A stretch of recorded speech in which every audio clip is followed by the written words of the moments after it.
안녕하세요. 이제는 좀 유튜브에 신경을 좀 많이 써보려고 노력하고 있어요. 그래서 여러분들이 뭘 궁금해 할까 주제를 열심히 생각해보고 있는데, 일단 여러분들 남편이 바람나신 분들, 혹시 바람을 피고 이제 해결이 돼서 돌아오신 분들, 그것 때문에 아직도 고통을 받고 있다거나 그러신 분들을 위해서 제가 주제를 정했는데요. 남편이 사랑했던 여자는 그 여자일까? 나일까? 상간녀일까? 나를 사랑했을까? 이거에 대해서 굉장히 많은 궁금증을 가져 하시는 것 같아요. 그것 때문에 많이 괴로워 하시고요. 제가 유튜브를 하는 이유는 여러분들이 심적으로, 그러니까 정신적으로 편안하고 행복해지시는 걸 중점으로 하고 있거든요. 그걸 제가 그 목표를 잡고 있기 때문에, 물론 그렇기 때문에 일부러 편안해지시라고 하는 이야기는 아니고요. 긍정적인 면을 더 확대해서 여러분들한테 인식을 시켜드리기 위해서 노력하는 거예요. 남편이 이제 바람을 피고 이제 모든 것이 해결됐어요. 근데 돌아왔는데도 아직까지 괴로워요. 왜 괴롭냐? 남편이 그 여자를 사랑했던 시간이 있었고, 그 시간이 남편한테 평생 못 잊을 일이 될 것 같고, 막 이런 괴로움에 시달리시거든요. 근데 옛말에 이런 말이 있어요. 옛날에는 왜 남자들이 그 첩을 두고 살았잖아요. 집을 별도로 하거나 아니면 집에 아예 데리고 들어오거나 뭐 이런 식으로 하고 살았는데, 옛날 속담 중에 큰 금덩어리는 본처집에 두고 작은 은덩어리는 첩집에 둔다는 얘기가 있어요.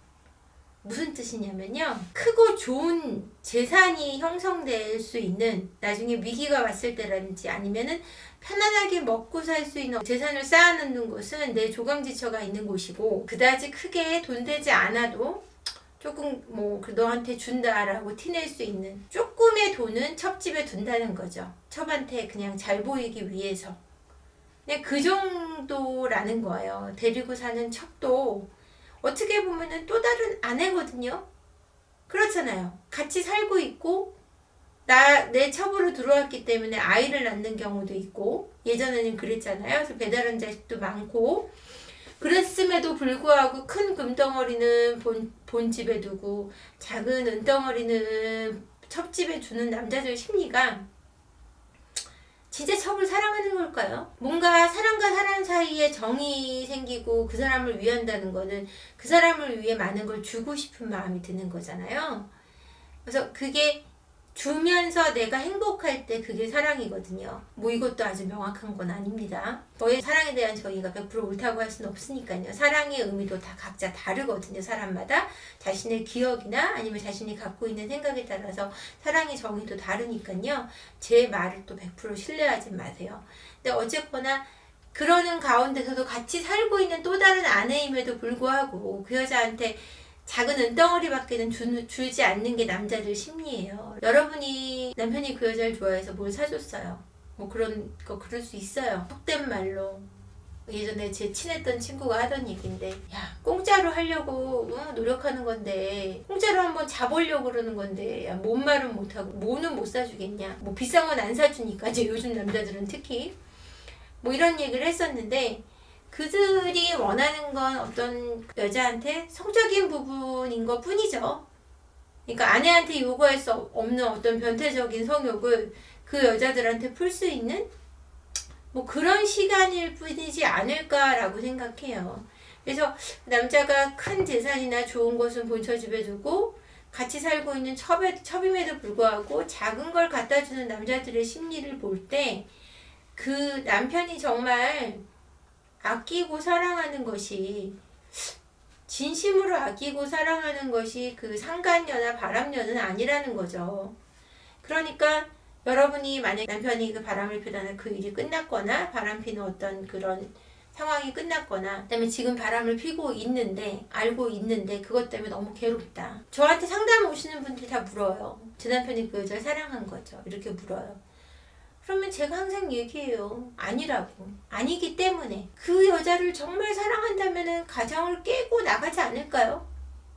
가정을 깨고 나가지 않으려고 하는 남자들의 심리는 그 여자를 정말 사랑한다고 할 수 없다고 저는 생각해요. 물론 유부남이 유부녀를 만나는 경우가 더 많은데 유부녀도 가정을 깰 생각이 없는 경우가 더 많죠. 그 여자도 그 남자를 사랑하는 게 아니라 남편이 채워주지 못하는 것을 그 부분에 대해서만 채우려고 하는 거니까요. 그런 건 사랑일 수 없어요. 그러니까 바람을 피거나 뭐 상간녀를 만나거나 이런 부분에 있어서 그걸 사랑이라고 생각하지 마시고요. 남편이 가지고 있는 어떤 결핍을, 나 때문은 아니고요. 그 사람이 원하는 어떤 결핍을 채우려고 하는 어떤 헛된 행동이다라고 보시면 돼요. 뭐 한국 속담을 예를 들었지만 외국 영화도 이런 영화가 있어요. 지구가 모두 멸망을 하는 거예요. 미국 영화인데 멸망을 해서 5천억이나 굉장히 큰 돈에 한 명씩 비행기, 우주 비행기에 탑승할 수 있는 그 탑승권을 주는데요. 이 돈 많은 사람들이 이제 다 그걸 타게 되는 거죠. 가족들하고. 돈이 있는 사람만 그 우주 비행선을 탈 수가 있었어요. 근데 어떤 남자가 가정을 버리고 나와서 첩하고, 그러니까 애인하고 살림을 차리고 있는 어떤 재벌남. 근데 그 재벌남도 돈이 한계가 있었던 거예요. 그래서 티켓을 딱 4개만 살 수 있는데 전처와 아이들과 자기 티켓만 샀고 자기가 같이 살고 있는 바람녀의 티켓은 사지 않았어요. 바람녀는 그 사실을 모르고 있었죠. 자기 것도 샀으려니 하고 믿고 있었던 거예요. 나중에 그 사실을 알게 돼서 싸우다가 남자가 비행선에 타지 못해요. 시간에 늦어서. 전처하고 아이들만 간신히 비행기에 올리고 자기는 그 불덩이에 휩싸여서 죽는 걸로 끝이 나는 영화가 있는데, 이처럼 가정을 버리고 나와 있는 남자라고 할지라도 결국 최정점에 힘겨운 상황에서는 아이들을 위해서 전처를 선택하는 것도 있었겠지만 결국은 아이들을 위해서 전처를 살리는 쪽을 선택한다는 거죠. 그것이 여러분이 가진 자리예요. 그러니까 뭐 뜨거운 사랑, 열정적인 사랑이 부족하지 않냐 뭐 이렇게 얘기하고 그게 없는 게 뭐냐라고 하는데, 뜨겁고 열정적인 사랑이 뭐 얼마나 가나요? 안 그래요? 그런 호르몬 작용, 잠시 일시적으로 오는 호르몬 작용이 이제는 끝났다고, 그 여자랑 잠시 그 호르몬 작용을 즐긴다고 해서 너무 괴로워하지 마세요. 사람 일은 모르는 거예요. 남편이 돌아왔는데 본인이 다른 남자한테 설레일 수도 있고요. 그런 설레거나 막 이런 감정들이 생기는 게 나쁜 것도 아니고요. 그걸 행동으로 옮기지 않느냐의 차이일 뿐이지, 누구나 우리 다른 사람한테 설레기도 하잖아요. 저는 정말 소지섭이 너무 좋거든요.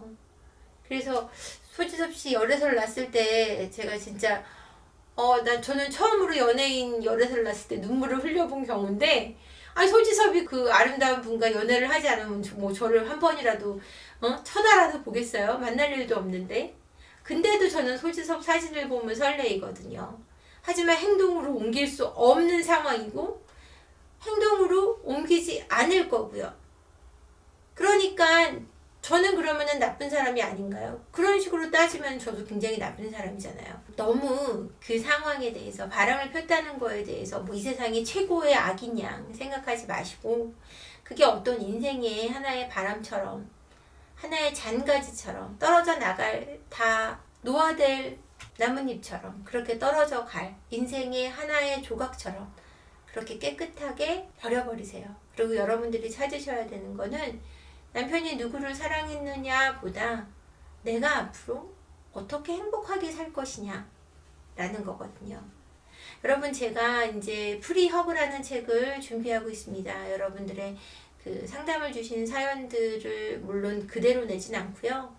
좀 변형하고 여러 가지로 해서 여러분들한테 제가 위로를 드렸던 글들을 제가 책을 내려고 해요. 그래서 여러분들이 같은 상황이 있는 분들이거나 아니면 그 편지를 보내시고도 제가 보낸 답들을 되석에 잃지 않으셔서 지금도 힘든 분들이 계시다면 그분들이 명확하게 본인의 사연인지 알 수 있을지 없을지 모르겠지만 예전 편지들이에요. 그 저의 답글들, 그리고 그분들이 일어서시는 모습을 보면서 같은 사연이신 분들, 용기가 없어서 저한테 사연을 못 보내시는 분들 위로받으시길, 그리고 마음의 평안을 찾으셔서 건강한 가정이 다시 이루어지시기를 바라면서, 남편이 사랑한 게 나인지 상간녀인지에 대한 이야기는 여기서 그만 멈추겠습니다. 고맙습니다.